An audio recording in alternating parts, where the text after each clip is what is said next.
Greetings, beloved. I'm so glad you're here again on this Thursday, April 1st. And today, as we know, it is April Fool's Day. So we're here today to have a lighter show than we've had in a minute. And but I'm glad you're here. I'm glad you're watching. And today I have an old friend on the show, somebody that I met many years ago at a at an Asilomar conference that we used to have every year. And what happened was that we met one time, and the conversation was all about our service to humanity and about peace in the world. And so, for a very short time, we were part of the peace effort that was happening when the organization of Religious Science International was still Religious Science International. But Reverend Jim Stark, a good friend, has been a support not only from me, but Reverend Jim is one of those people that is so generous with his time and his expertise that people everywhere, all around the world, have benefited from his generosity. And besides the fact that we do like to have fun together. So please warmly welcome on my show today. I knew I wouldn't be able to be serious. April Fools. I knew I couldn't be serious with that face. Oh my God. Oh yes, Reverend Jim is somebody who has been we've known each other and have been friends probably about 15 years now, Jim? Something like that? Yeah, about 15 years. And Jim is single-handedly, and so now I get to publicly do this to you. Jim is single-handedly responsible for me being able to launch the coaching academy that I'm currently launching. And that is because he had a vision of me teaching on his through his ministry, has supported me, has done everything to make it possible so that I could touch the lives of hundreds of people around the country and in Canada. And if it wasn't for your support, Jim, and all of your expertise, I wouldn't be able to be here doing what I'm doing. So now, because I always tell you that I thank you, but now you're hearing it yourself. Thank you, Jim Stark. Thank you for having me teach through your ministry and making room. And so I thank you. Thank you for being there. I really have enjoyed our relationship together, and both publicly and privately. Yeah, we met at Asilomar, and we carried on for years at both the national conference, the business conference, and Asilomar, and I really enjoyed our interaction. It's been wonderful. It really has, and you've been a blessing to me as well, my dear.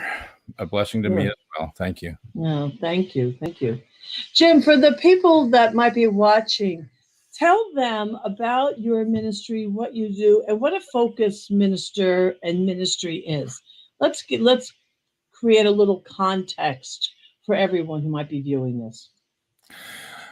I've always thought about focus ministries as being the sort of the vanguard of the organization. We go out into areas where, in many cases, there are no ministries, are no CSL New Thought ministries, and we bring the principles to the general public in our own way.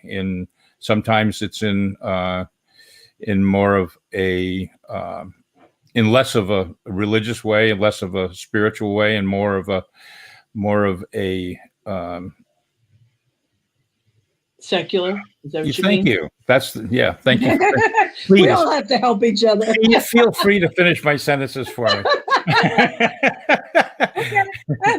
But in a more secular way. And we have their focus ministries range the gamut from addiction counseling to working with PTSD vets to disaster relief, as you well know, right. to Melissa and Zia, and I don't know quite what the entertainment and wonderful. I think of that as inspiration through creativity. Yeah, absolutely. And there's so much of that in our focus ministries that I don't think can really has either can't be embraced in a center on a Sunday morning for the most part, or it can't, or it isn't embraced. Right. In that more overt way. So that's why I see us as a vanguard for the organization, because we don't have communities per se. We have people that follow us, might follow us, me for education, Melissa and Z for their singing and their entertainment purpose, their entertainment, their addiction counseling, PTSD stuff. I mean, all of this is so needed and so necessary in the organization and in the world that it's not expressed as overtly in the centers. I mean, we know that all of our ministers and really most of our practitioners all have focuses, and therefore they each have a focus ministry. But we do this as on a full-time basis. Most of us. And I want to give a shout out to Reverend Shari Johnson, and who has the first retreat center of its kind dedicated to the principles of science of mind. And I'm drawing a blank to where she's located. She's in Marshall, Arkansas. Arkansas, right? Okay, good. So Reverend Shari opened up this. I know her ministry, her focus ministry, 3 years ago. I think now. 2 years ago, 3 years ago. 3 years ago. And yeah, so what a lovely thing. So if any of you are watching and you want to go on a retreat and you want to go to a retreat center that is grounded in science of mind principles and be lost in the hills of Arkansas, you can reach out to Reverend Shari Johnson. I don't know, is there a name? Is there a different name for that? One Heart Retreat Center. Oh yes, of course I know that. And Reverend Shari also does beautiful weekly peace meditations. And I know, Jim, you've been very involved that's where we originally met and served together on the peace initiative with religious science. So that's lovely. That's lovely. So, but everything you do, you're completely virtual, correct? Yes. Yeah. I do walk and talk like normal people, but well, maybe not like normal people. Let's keep it real, But all right. Let me take. I see the banner going across the bottom. I just want to take a minute, continue to plead and to remind individuals who might be inspired by these conversations. If you're entertained by the conversations, anything from ministers talking shit. Am I supposed to say that on public radio? I don't know. Oh well, it's been said. And then the new shows coming in, the Camille Conti show on Friday night, and Camille has quite the following. And then of course my beloved new friend Laura Topper. Remember to give to this ministry, and it's really funny. So I'm going to tie this together with speaking to Reverend Jim. We ministers do what we do because we love people and because we love humanity and because we want to serve. But it doesn't mean we don't need support. And I also mean financial support. And because we can't keep giving from an empty well. And so, Jim, how does that, look in your community? What do you do about that, for keeping yourself financed in this organization? To this point, I don't take a salary. I've been in startup mode. I consider it startup mode. I don't necessarily need a salary. I feel like I'm taken care of. I feel like Spirit provides for me when I need it, when I need the money. I do a little bit of marketing. I try to market. I haven't done a lot of fundraising because I've always felt that I could stand on my own feet. Mhm. I have been, I have had ministers in the organization tithe and ministries in the organization tithe to me. And I always appreciate that. And I love it. I love that they're able to do that. And I try to do the same thing as much as possible. But I've never focused on making money in any of my businesses that I've since I left banking in 1978 and turned into an entrepreneur as a carpenter, I was going to say, you have to give your history because your background is varied and fascinating. Yeah, you're just about to give us the Well, I left rundown. banking in 1978, and I became a carpenter on a small island in Rhode Island called Prudence.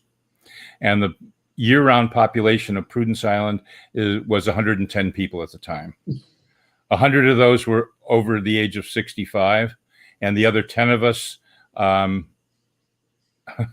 provided support for those people in carpentry, plumbing, electrical work, helping them get around, whatever was necessary to maintain a pleasant atmosphere on the island. The summer population jumped to about 1,500, and the deer outnumbered the residents by about 5 to 1. We had a deer population of about 500. From there, I started transitioning over to heading to the Caribbean and the island of Vieques off of Puerto Rico about 4 years into working on Prudence Island because I couldn't work during the winters there. So my work was minimal. So I would go down to Vieques and I started out bartending and cooking for a guest house down there. I transitioned into carpentry down there, and I worked carpentry there for 6 months of the year, and on Prudence Island for 6 months of the year, for about 8 years. About 8-9 years before my then wife moved down to Vieques with me, and I started a hot sauce company. I love this. And I had a casita behind my house, small house behind my house, and I turned it into a factory. And when I left Vieques and moved the business to Florida, I had 7 hot sauces, some wicked hot habanero pickled habaneros. I had 3 marinades, 3 tropical fruit and chili mustards, and assorted fruit jams and jellies, and a mango chutney. Wow. And then I moved this up. is the pre-training for ministry, folks. You too can be a minister. It was also the early days of the internet, so I started building a website for my hot sauce, selling my hot sauce, and that transitioned into building a website for tourism for the island of Vieques, and I moved that up here. I sold my hot sauce company in 2003 at the same time that the Navy left Vieques. The U.S. Navy left Vieques, and my part-time income from my hot sauce from my travel information website for the island of Vieques, the whole tiny little island of Vieques, went from about $3,000 to $4,000 a year up to $50,000 a year. And wow. that was until I sold that website in 2016. I sold that website in 2016, and that until 2016, that was my sole income that provided monies for me to travel in my RV and as spirit on the road, my first focus ministry. So. Wow. Wow. Yeah. Reverend Angelica saying, wow. I agree. It's just, not many people come to ministry because, they had some deep personal call. Some of us trip into it, and some of us, the pathway is like this. And I love your story. I love your background. And it's when I stumbled into, I like to say, I went kicking and screaming into the local center here in St. Augustine back in 2003, I believe, 2 or 3, I believe it was. But it was more, I wandered in with my wife one day after she tried to get me to go with her for about 2 years. I enjoyed my solitude on the island that we lived on here in St. Augustine, and Sunday mornings was a nice quiet time for me. But I finally went in, and look, Jim, there's a banner here you have a fan here. David Bailey, what are you doing here? There you go. Yes, very How much. Fun is that? Very good friend of mine. Yes. Oh, there you go. I was in his wedding party. So yeah, thank you, you, David. I didn't David. mean to cut you off. I wanted you to see. No, that's okay. Yeah, jalapeno mango mustard, pineapple habanero mustard, and a lime curry mustard with Thai chilies were my 3 mustards. Wow. But okay. yeah, but yeah. So I started going to the local Science of Mind church, and it was like, wow, this is what I believed all my life. I grew up a Congregationalist, and which is a very vanilla religion. I don't think I heard hell mentioned once. So it was a natural, it was kind of a natural transition for me. The emphasis was always on Jesus and his teachings, and the great masters, so it was like, to me, it was like, yeah, I can go with this. Right. Beautiful. And this is what I've believed. And it's more of an earth religion, depending on where you go. I mean, it might be solely an earth religion, or it might be solely Native American in orientation, or Buddhist in orientation, or whatever. But as we all know, God is God. No matter the many faces of God cross religious lines, the many faces and the many names. Absolutely. Yeah. So that brought me to where I am. My ex and my darling ex-wife and myself, we're still good friends. Went through practitioner training together, and she was happy there, and I kept on going through ministerial training. I drove down to Fort Lauderdale weekly, 4.5 hours each way for 2 years to talk about dedication, to take classes with Arlene Bump and Charles Geddes. Right. Beautiful. Doctors both. Yes, doctors both. So, and I also want to point out something you just said, because that's my experience too, that you mentioned that you still have that you and your wife are good friends. And I mentioned that too sometimes on the show, that my ex-husband and I are very good friends, to the degree that my ex-husband, his new wife, that we're very good friends.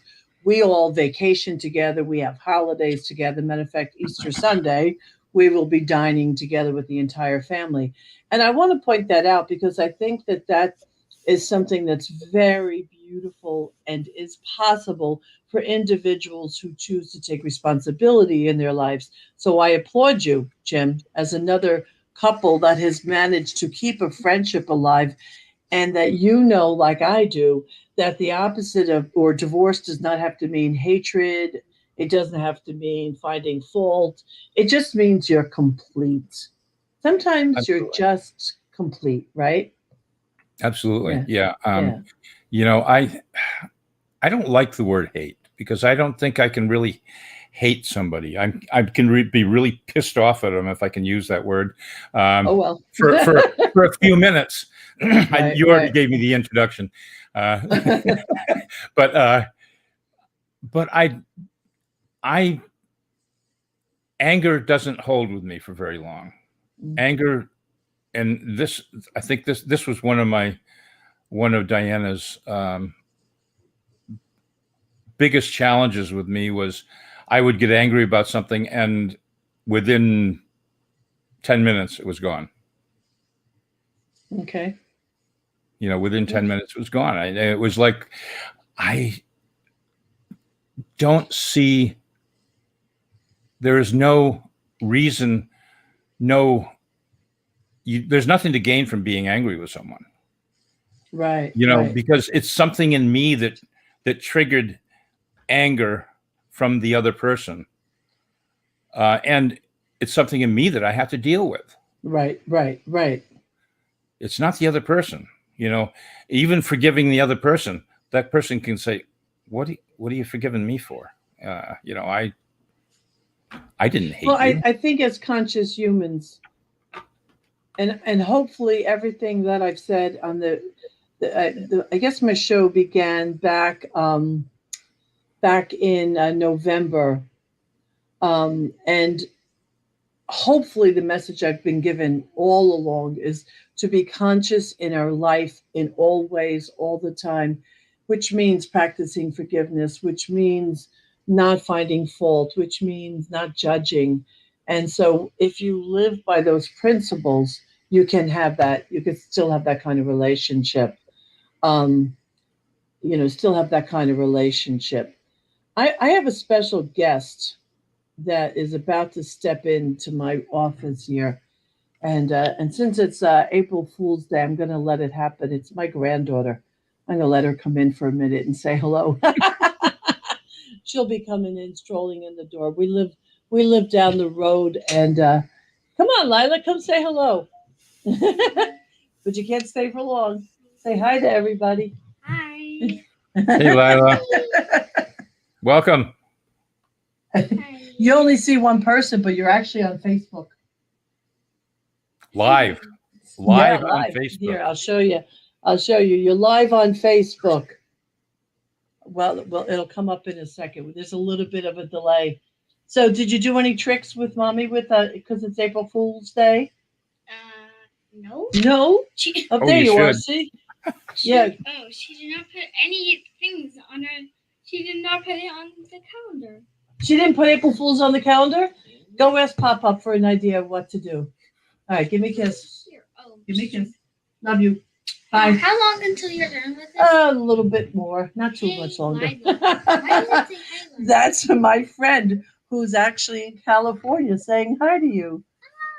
Ah. All right, go ahead. Skedaddle. I love you. Everybody's saying hello to you. Thanks, folks. It's funny. I do that look at all the hearts. I love that. I do that very purposely because one thing I know that and Jim, you had met my son Seth when he was young. Yeah. Most ministers I know knew Seth because I brought him to conferences. And the one thing I know is that if you take a child and as long as it's safe and you put them in the public eye while it's safe, they grow a confidence in themselves. And that is, just very valuable, and it doesn't go away. So I love when they come in, and I like to put them on the screen. Sometimes they come in on Sunday morning during church, but so be it. So Jim, tomorrow is Good Friday. Now I was never a practicing Christian, so I have adopted all of the holidays and made them work for me. But tomorrow is Good Friday, and Easter Sunday is what would have been Easter for most people. For me, we call that the Phoenix Rising. How are you going to celebrate? What are you doing? What's happening in your life between Friday and Sunday, or what would have been your traditions? Anything you want to share with us? When I was much younger, I mean, we didn't really have much of a tradition. I mean, it was one of the few times of the year when my parents would go to church. And of course there was always Easter dinner. But that's really, which was, I want to know, what did you eat? Christmas was prime rib, and Easter was ham. Ham. Okay. Okay. But other than that, we never really had much for traditions in Okay. that vein. Good Friday. To be honest, I was surprised this morning when I found out that Easter was this Sunday. I was thinking it our was lives later in the month. change. Right, right. Our lives change. Oh, and Angelica saying she has ham, scalloped potatoes, etc. Yep. My favorite meal for Easter when I'm not cooking this year because my kitchen is in disarray because we're about to have renovations in my home. But my favorite Easter meal has always been a leg of lamb, and that would be Mhm. my tradition, and garlic roasted potatoes and all the fixings. And every year my son and I bake babka together, which is a Polish Easter bread, or I guess it's not just Polish. I learned it as a Polish Easter bread because my ex-husband was Polish, but I know that that's from that area of the world. The number of those countries make a version of babka. But so we'll bake together, and that'll be kind of the breakfast and the and for the meal and dessert on Sunday, which is just fun baking bread with my son. And this year the grandkids will help a little bit too, because we're trying to get them into that tradition. So for tell us, what has been the greatest challenge that you had to overcome to get it to this stage of your ministry, Jim? And like kind of what was the challenge? You could tell us on the short way, but then what did you learn about yourself in order to rise above it?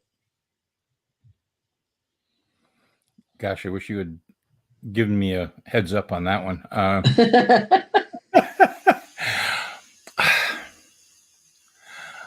I don't know. I'm not sure that I've had any challenges in my ministry besides wondering whether my internet connection was going to go down on me. I mean, that's my biggest challenge being virtual all the time is my internet connection going to stay? I mean, this morning I walked over to the computer at 10:30 this morning and looked, and I was dead in the water. There was no connection coming in. It said no internet. I went to my Wi-Fi area, and it said there were no services at all. Oh no. Of course, it's happened so many times with me that I knew exactly what it was. I needed to reboot my computer because for some reason the Wi-Fi connection to my router hadn't kicked in. So, but you never know. You never know. Right. So it's like, Right. okay, am I going to have to go to the Barnes and Noble and get on my iPad and do this show from the back of my van? Which wouldn't be a bad idea. I have threatened to do this show from different diners in New Jersey, and at some point I will do that. I'll do the show from a diner.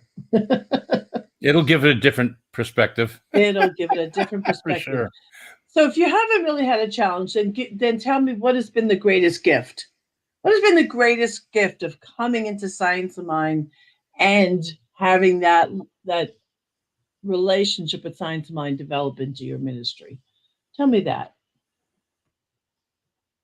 Okay. Challenge just came up to me. Oh, okay. My biggest challenge has been finding teachers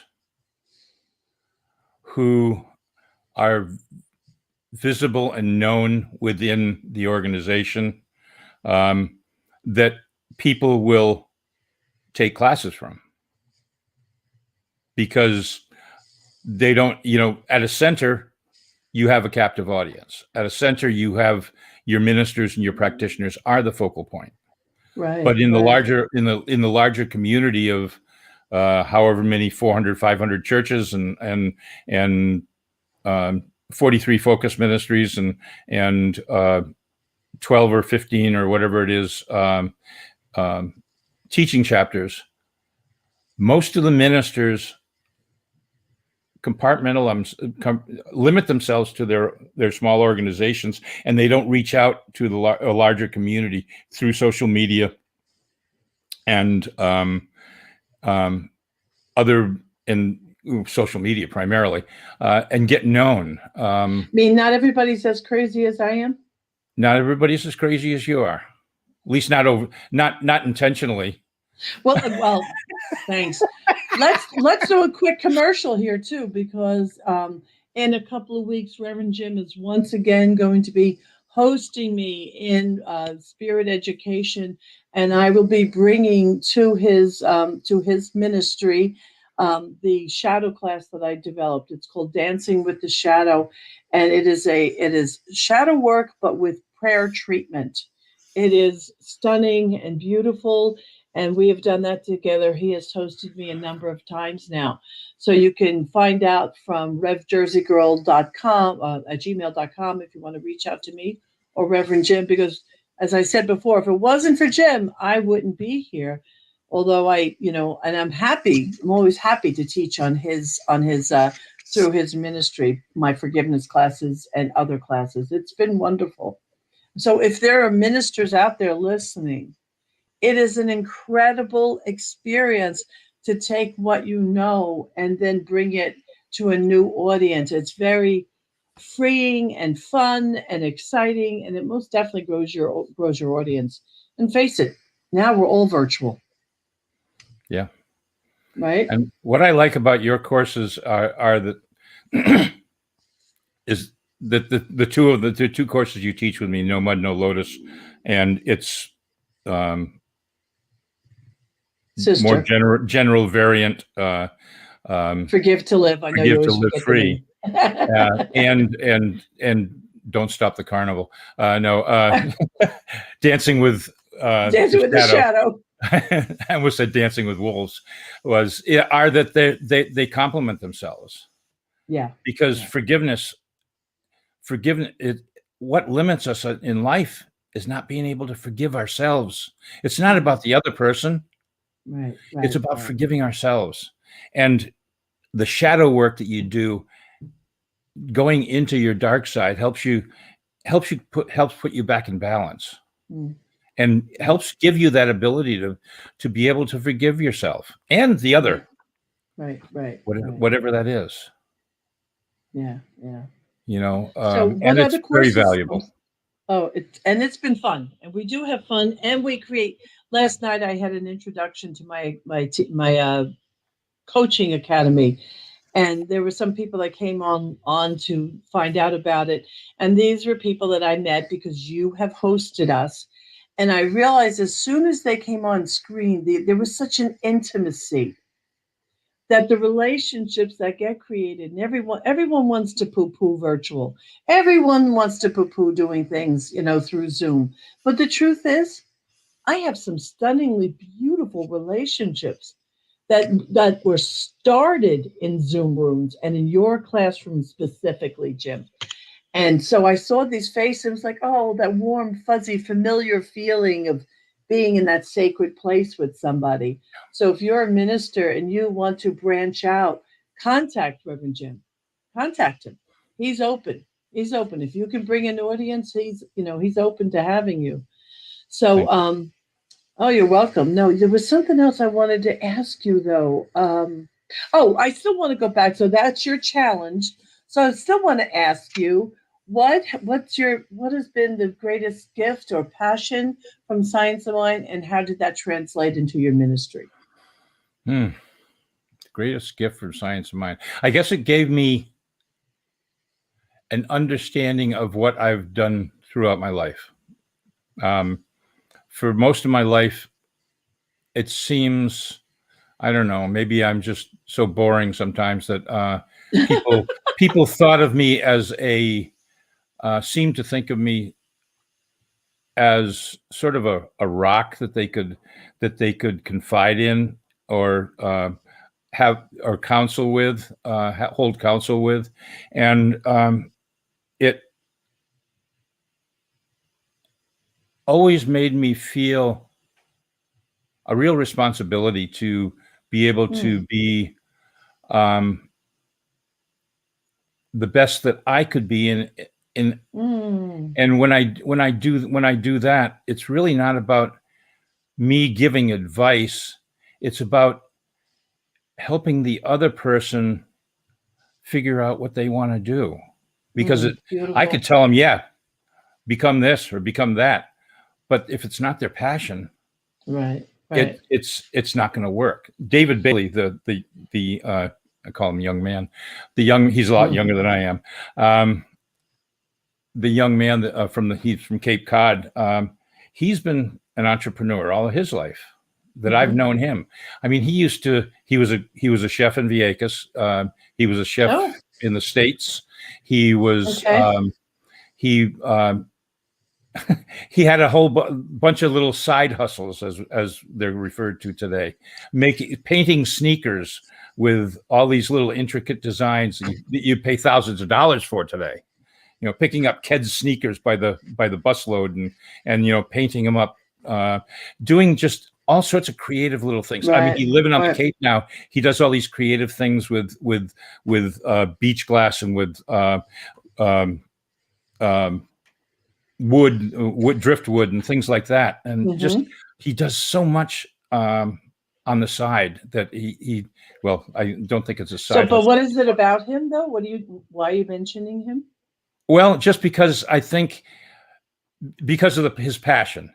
He's found his passion. His passion is creating creating something out of nothing and making it a beautiful work of art. And he's amazing. And that's what I've tried to help people do is to be interested in what their passion is, less than making money. Not how can you make money? It's what's your passion? Because if you're doing what you're passionate about, ultimately that will yield to making you happy and making you prosperous. And part of that's money. It's just a byproduct of being happy and passionate about what you're doing. And again, I'm going to publicly again have words of appreciation for you for every minute, for so many ministers. You have helped and supported so many ministers with technology and websites and understanding of things. And I mean, I admit, sometimes you speak and my eyes cross because I don't quite grasp everything, but I've never seen you say no. I've never seen you say no. You have just how can I help? It's like those sacred words of service to somebody, and it's just been so appreciated. So thank you. You're welcome. Thank you. So I've always called myself a master, a jerk of all trades and a master of none. Oh, let's leave off the jerk part. How about that? Well, jack of all trades and a master of none. Okay. I just take it to a kind of a humorous place. Yeah. And that's just a humorous place for me, not a demeaning place or a self-deprecating place. Yeah, because we know you love yourself. Absolutely. So, yep, that's a good thing. It's really a good thing. I'm joking now with Jim, but it's a good thing to. You can't do that and expect me to speak normally. Happy Fool's Day, everybody. So, just for as we leave, I always like to say, as we get ready to leave here, this is Good Friday and Easter for many of you, and it is a time of renewal. It is a time of laying down your defenses. It is a time of just surrendering over all that you are and all that struggle that might be in your life, and allowing a renewed, fresh, and beautiful idea to rise up.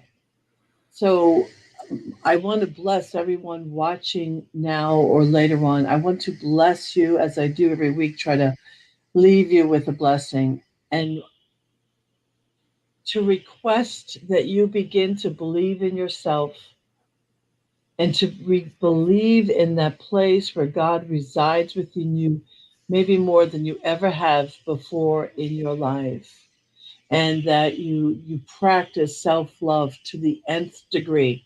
Because when we love ourselves enough, the world falls into place. So that's my blessing from me to my audience today. And Reverend Jim, I know we'll be seeing each other soon. And I hope for you that people that people reach out to you, ministers to teach, and students to take the classes, because you deserve to be loved and supported and appreciated, as you know you do from my heart. Thank So you. thank you for being here today.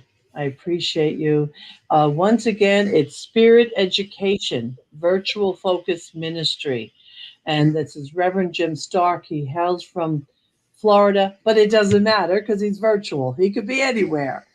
And because wherever there's an internet, there's Reverend Jim.